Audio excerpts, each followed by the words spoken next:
옆 사람하고 인사할까? 옆 사람 보고 인사하는데 미인대증으로 활짝 웃으면서 미소로 인사하고 대로 칭찬합니다. 활짝 펴줘야 될 것은 우산만이 아닙니다. 여러분 얼굴입니다. 활짝 펴고 인사합니다. 사랑하는 성도님, 이렇게 좋은 가을에 영원히 잘 되시기 바랍니다. 좋은 일만 있기 바랍니다. 더 건강하시기 바랍니다. 오늘 밤 부흥회를 기대합시다. 안 보이면 반칙입니다. 오늘 설교 제목 따라합니다. 제자입니까? 제자입니까? 사랑하는 여러분, 여러분은 제자입니까? 후안 카를로스 목사님의 책 중에 제자입니까? 라는 책이 있습니다. 제가 청년 때 읽었던 아주 오래된 책입니다. 뜸들이지 않고 훅 들어오는 질문인 제자입니까? 라는 질문에 책을 읽으면서 제 신앙을 점검하고 또 반성하고 각성하는 도전을 주는 책이었습니다. 책의 요제는 간단합니다. 우리가 예수 믿는다면서 교회 생활, 신앙 생활을 하고 있는데 진짜 예수 제자냐는 거죠. 진짜 예수의 제자로 살고 있느냐는 도전입니다. 후안 카를로스 목사님은 질문하고 묻습니다. 당신은 무리입니까? 제자입니까? 당신은 팬입니까? 제자입니까? 예수님 사역 당시에 수많은 무리가 따랐죠. 예수님의 인기는 지금의 아이돌 이상의 인기였습니다. 예수님을 좋아하는 수많은 팬들이 따랐고 예수 팬덤 현상이 나타났습니다. 예수님이 한번 뜨면 2만 명, 3만 명이 모이는, 정말 오빠 부대들만 엄청 모이는 그런 팬클럽, 팬덤을 형성했습니다. 무리인 팬은 얼굴에 페인트 칠을 하고 야구장에 가는 사람입니다. 팬은 관람석에 앉아서 가을 야구를 즐기며 팀을 응원하는 사람입니다. 하지만 정작 경기에는 나서지 않습니다. 경기장에서 땀 흘리고 뛰지 않습니다.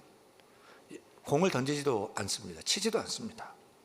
그저 소리 지르고 팝콘 먹고 오징어 뜯고 박수 칩니다. 그리고 경기가 끝나면 다 흩어질 뿐입니다. 좋을 때만 팬입니다. 시간이 가고 인기가 시들면 안개처럼 사라집니다. 저는 야구 류현진 선수의 팬이었습니다. 류현진 선수가 LA 다저스 시절에 등판하는 날에는 무슨 일이 있어도 시청했습니다. 가슴을 졸이면서 승리를 위해서 막 기도하면서요, 응원하고 했던 그런 팬이었습니다. 류현진 선수가 승리하는 날에는 얼마나 기분이 좋은지요. 누가 어떤 그 만족을 주는 그 기쁨이 아닙니다. 류현진 선수가 막 승리하는 날에는 얼마나 기쁘고 좋아하는지 모르고요. 정말 류현진 선수는 저에게 정말 밥맛 나게 하고 살맛 나게 하는 그런 사람이었습니다. 그런데 류현진 선수가 미국에서 실패하고 한국 야구팀 한화로 이적하고 나서는 저는 더 이상 류현진 선수의 팬이 아닙니다. 요즘은 잘못 던지니까 재미가 없습니다. 쳐다보지도 않습니다. 그냥 손절했습니다. 이게 팬과 제자의 차이입니다. 신앙생활도 마찬가지죠. 여러분은 예수의 팬입니까? 예수의 제자입니까? 팬은 좋을 때만 팬입니다. 좋지 않으면, 내게 도움되지 않으면 끝입니다. 그게 안 되면 손절합니다. 힘들고 어려우면 손절합니다. 그러나 예수 제자는요, 예수님과 끝까지 함께합니다. 올라갈 때도 내려갈 때도 함께합니다. 어떤 순간에도 언제나 함께합니다. 시간이 갈수록 시들시들하지 않고 갈수록 더욱더 뜨겁게 사랑하며 따르는 줄로 믿습니다. 예수 팬은 어떤 희생도 하지 않습니다. 즐거움과 유익만 얻기 원합니다. 대가 지불하지 않습니다. 희생하지 않습니다. 수고 없이 그저 따르기를 원합니다. 그러나 예수 제자는요, 말보다 행동합니다. 말뿐만 아니라 정말 사랑합니다. 마음을 다합니다. 뜻을 다합니다. 헌신합니다. 그게 예수 제자입니다. 혹시 우리는 내가 예수 제자라고 생각하는데 혹시 예수 팬은 아닌가요? 후안 카를로스 목사님처럼 저도 질문하고 싶습니다. 여러분은 제자입니까? 아니면 흥미, 취미, 안정 얻기 위한 그런 도움 얻기 위한 예수 팬으로 여기 있습니까? 여러분은 모였다 흩어지는 무리입니까? 주의 길을 따르는 제자입니까? 인기 따라 좋아하고 지지하다가 시간이 갈수록 시들시들해지는 팬입니까? 아니면 생명 다해 주를 사랑하고 끝까지 주를 따르는 제자입니까? 우리 인생의 가장 중요한 질문이 이것입니다. 당신은 진정 예수의 제자인가? 당신은 진정 예수를 따르고 예수를 믿는 진정한 예수의 제자 맞는가? 라는 질문입니다. 거기에 답을 해 주십시오. 너무너무 중요한 질문과 답입니다. 왜냐하면 성경을 읽어보면 섬뜩한 메시지가 이것입니다. 우리가 아무리 예수의 제자라고 자처하면서 이렇게 교회 생활하며 주여 주여 외치며 했는데 마지막 날 심판날에 주께서 나는 너를 모른다, 내게서 떠나라 하면 정말 큰 낭패, 헛수고도 아닙니까? 예수 믿는다며 교회 다니는 사람 중에 지옥행 급행열차를 타놓고서 천국 비행기를 타고 있는 줄로 착각하고 있는 사람이 많다는 사실입니다. 사랑 여러분, 우리 모두 팬이 아니라 예수 제자 되어야 합니다. 그냥 좋고 설레임으로 예수 믿고자 하는 팬 되지 마십시다. 모였다 흩어지는 물이 되지 마십시다. 예수를 생명으로 알고 예수를 진리로 믿고 헌신하며 따르는 신실한 예수 제자 되십시다. 충성된 예수 제자 되십시다. 마지막 날 주께서 우리를 보고 인정하시고 칭찬하시는 참된 예수 제자로 살 수 있기를 간절히 축원합니다. 축원합니다. 우리는 신앙생활하면서 관계에 따라 우리의 호칭이 달라지는 것을 알 수 있습니다. 우리가 살아가면서 관계에 따라 호칭이 달라지거든요. 이게 저와 제 아내의 관계에서는 제 아내는 저를 보고 여보, 남편이라고 부릅니다. 아들들에게는 아빠, 아버지가 되고요, 저희 어머니에게는 아들입니다. 저와 여러분의 관계에서 여러분은 저에게 목사님 이렇게 저를 부릅니다. 신앙생활도 그렇습니다. 나와 하나님과의 관계에서 나는 하나님을 믿는 따르면 신자입니다. 나와 예수님의 관계에 있어서는 우리는 예수님을 따르면 제자입니다. 그러면 예수님의 제자된 우리, 하나님 믿고 하나님의 자녀된 우리끼리는, 우리 관계는 무엇입니까? 따르면 형제, 자매가 됩니다. 그러면 나와 교회의 관계는 어떤 관계입니까? 우리는 거룩한 교회, 따라합니다. 성도입니다. 그러면 나와 세상과의 관계에서는요, 세상 사람들은 우리를 따라합니다. 크리스찬, 그리스도인 이렇게 부릅니다. 이렇게 관계에 따라서 우리의 호칭이 달라지는 것을 봅니다. 오늘 본문 말씀은 나와 예수님의 관계 말입니다. 우리와 예수님과의 관계 말입니다. 예수님이 누구냐? 예수님은 선생입니다. 그리고 우리는 주님을 따르는 제자가 되어야 된다. 누구한테 배워야 돼요? 예수님께 배워야 된다는 것입니다. 선생 많지만, 스승 많지만 그런 스승이 아니고 참 선생님, 참 스승님, 유일한 진리 예수 그리스도를 알아야 합니다. 그분을 배워야 합니다. 그분을 따라야 됩니다. 그래서 주님을 너무 알아서 주님을 닮아가는 것입니다. 내가 그렇게 사는 것입니다. 그렇게 따라가는 그 길을 걷는 예수 제자 되어야 할 것입니다. 그렇다면 예수님을 따르는 예수 제자의 길은 과연 어떤 길일까요? 오늘 본문에 보면 예수님께 한 서기관이 찾아 나옵니다. 오늘 본문 마태복음 8장 19절이죠. 읽습니다.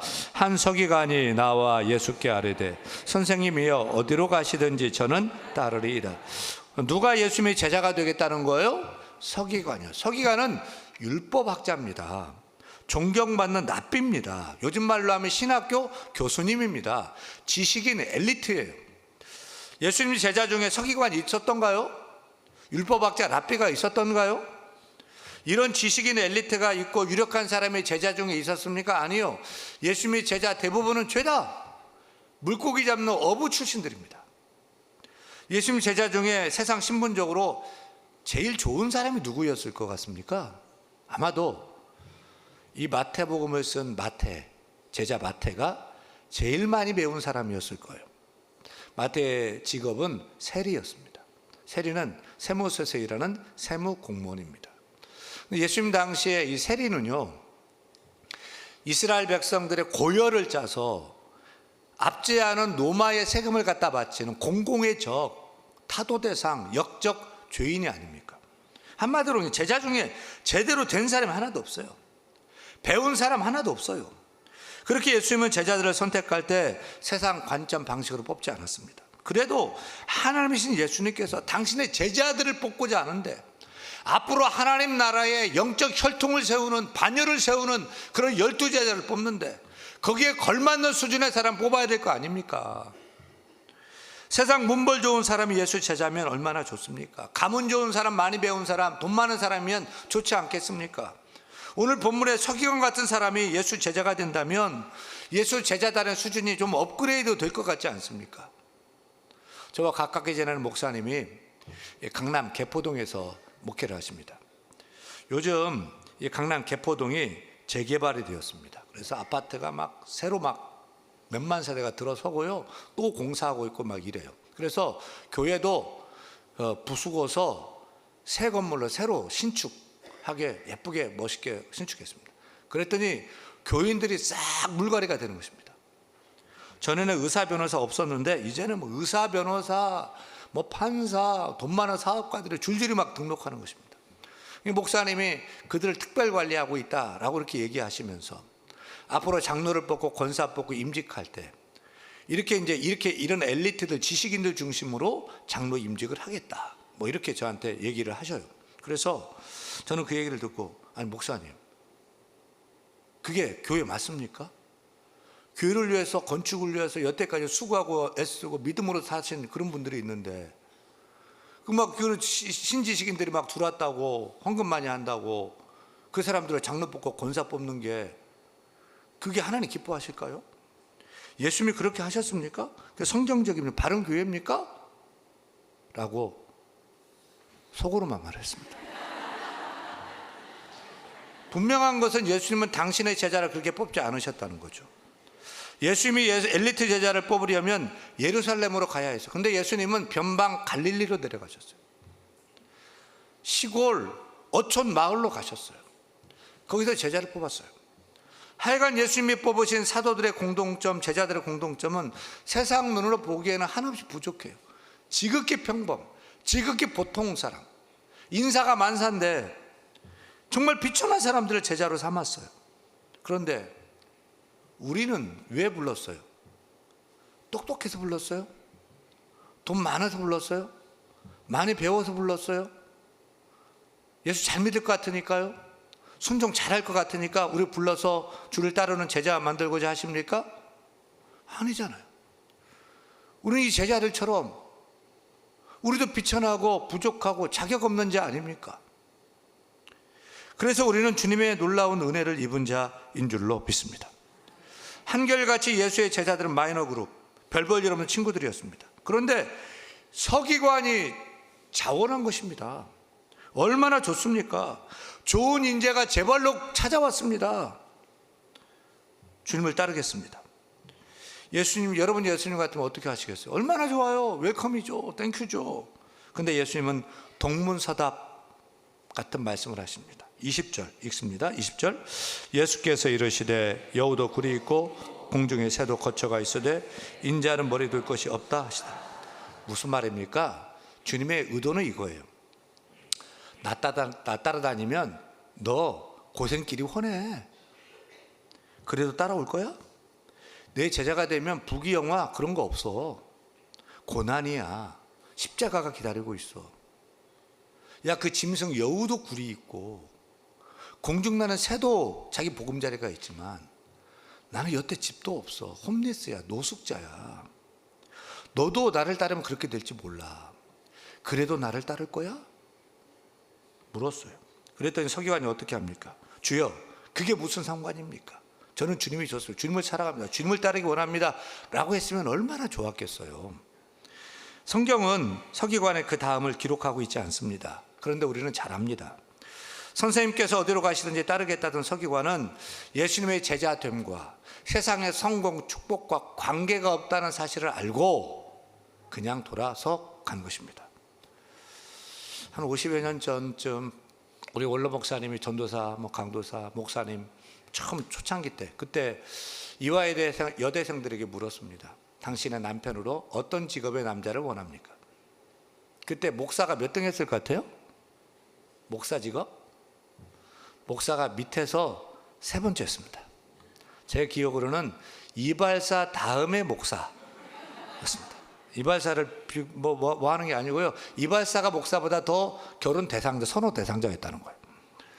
왜 당시 여자 청년들이 목사를 싫어했습니까? 물어 뭐합니까? 개고생하니까, 그냥 진짜 고생하니까. 근데 그때는 너나 없이 다 고생하니까 괜찮았어요. 근데 제가 신학 공부하던 전도사 때 여대생들에게 물었어요. 당신의 남편감으로 어떤 직업의 남자를 원합니까? 여러분, 저 결혼할 때는 목사 신랑감 몇 등 했을 것 같아요? 위에서 세 번째였어요. 의사, 변호사, 그 다음에 목사 신랑. 왜 그랬을까요? 그때는 한국교회가 부흥하고 큰 교회도 막 세워지고 목사님들 보니까 막 검정 막 세단차 타고 다니고 막 이러니까 막 신학생들도 막 신학교로 많이 왔고요. 우리 막 여자 청년들도요, 목사하고 결혼하면 막 성공하는 줄 알고 잘 사는 줄 알고 그런 분위기였습니다. 덕분에 제가 장가를 갔습니다. 근데 요즘은 어떨까요? 다시 이대생들에게 물어보진 않았지만 물어 뭐합니까? 신랑감으로 목사는 몇 등쯤 할 것 같아요? 다시 밑에서 세 번째, 아니 꼴찌일 거예요. 왜요? 한국교회 전망이 밝지 않거든요. 어려워질 것 같거든요. 이제 다 잘 사는데 목사 되면 너무 어렵거든요. 그러니까 목사 되려고 하는 사람도 없고 사모도 씨가 마르고, 그리고 목사가 되는데도 결혼도 못하고 이런 상황이 된 거 아니겠습니까? 왜 오늘 본문 서기관이 예수님의 제자가 되겠다는 것입니까? 그 동기가 뭐죠? 보니까 예수님이 설교하는 거 보니까 권세가 있어요. 다른 랍비와 달라요. 말씀만 잘하는 게 아니에요. 병도 고쳐요. 귀신도 쫓아내요. 예수님이 제자가 되고 저분께 배우면 나도 인기 있고 존경받고 돈 많이 벌고 성공하겠다 하는 기대가 있었어요. 혹시 우리는 그렇지 않은가요? 예수 믿으면 돈 많이 버는 부자가 된다는 목적을 가지고 나와 있지는 않습니까? 예수 믿는 목적이 부자 되기 위함입니까? 그렇다면 잘못 찾아온 겁니다. 부자 되기 원한다면 세상으로 가십시오. 주식 투자하시고 복권을 살고 긁든지 그렇게 하십시오. 예수 믿는 이유가 건강 때문입니까? 병 고침 때문입니까? 건강 때문에 교회 오셨다면 그것도 잘못 오셨습니다.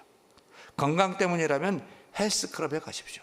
관악산, 북한산에 올라가십시오. 제 설교보다 비타 500이 여러분 육신의 건강을 위해서 더 좋을지도 모르겠습니다. 보세요. 예수 믿는 목적이 돈이 아니라면 예수님에게서 돈을 빼보자고요. 건강이 목적이 아니라면 예수님에게서 건강을 빼보자고요. 세상 축복, 세상 성공 때문에 예수님을 믿는 것이 아니라면, 따르는 것이 아니라면 예수님의 세상 성공, 축복도 빼보자고요. 그럼 뭐가 남아요? 뭐가 남아요? 예수님만 남아요. 예수 그리스도만 남는 것입니다. 그래도 예수만 따르시겠습니까?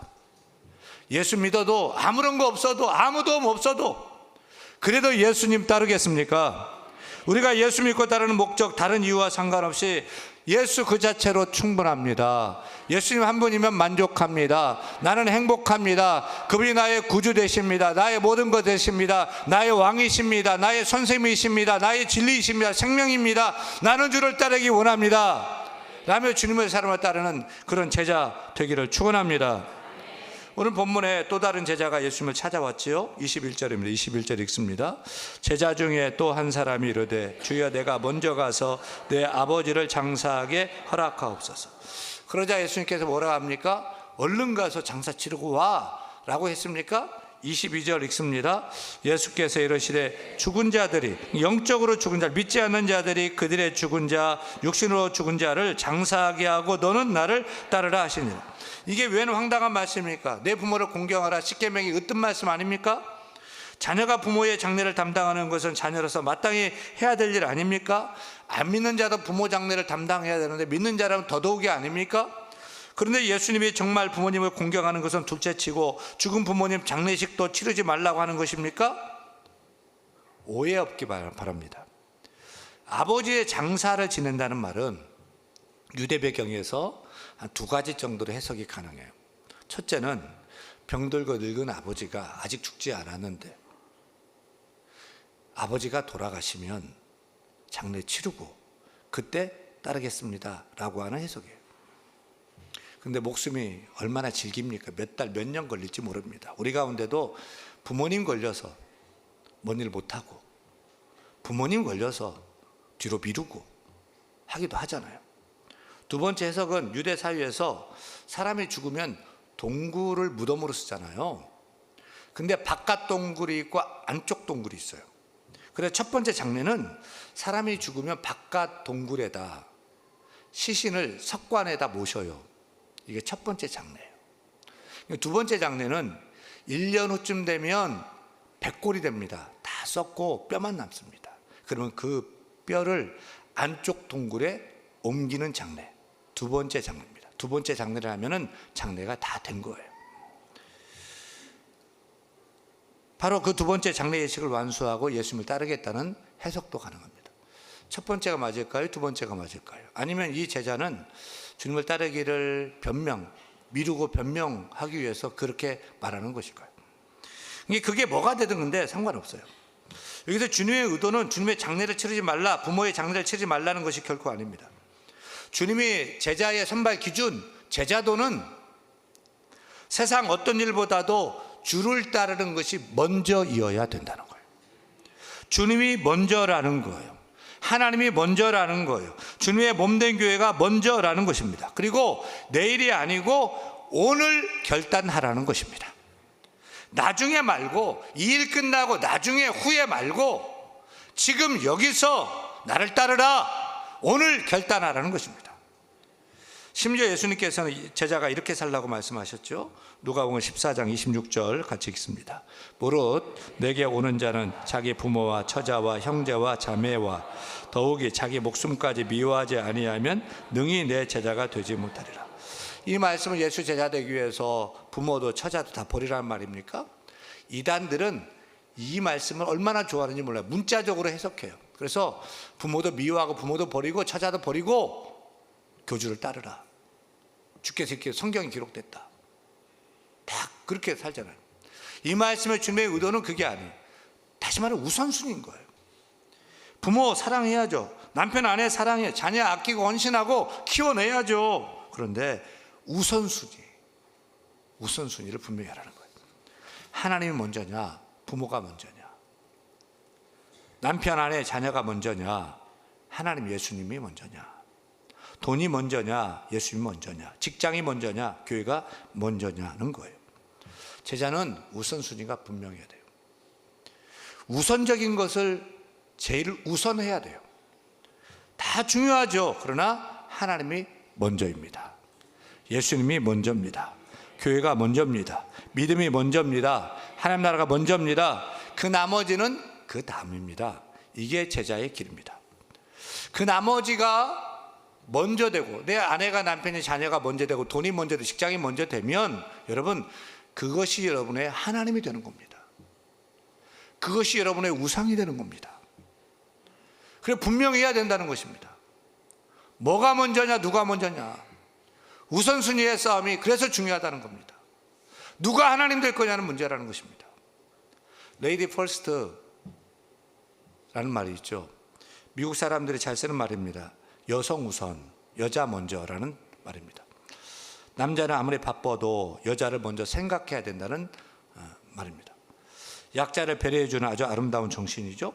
그런데 우리 신앙인은 God first가 돼야 됩니다. Jesus first가 돼야 됩니다. 철치 first가 되어야 할 것입니다. 19세기 미국 교회의 최고의 설교자로 불리던 필립 브룩스 목사님이 이렇게 설교했죠. 하늘의 것을 먼저 추구하십시오. 그러면 하늘과 땅의 모든 것을 얻게 될 것입니다. 그러나 땅의 것을 먼저 추구해 보십시오. 그러면 하늘과 땅의 것을 모두 잃게 될 것입니다. 여러분, 하나님 먼저 추구하십시다. God first. 아멘. Jesus first. 교회를 먼저 하는, 하나님 먼저, 예수님 먼저, 신앙 먼저, 아멘. 믿음 먼저, 신앙을 오늘 지금 여기서 결단하고 주를 따르는 신실한 충성된 참된 제자 될 수 있기를 축원합니다.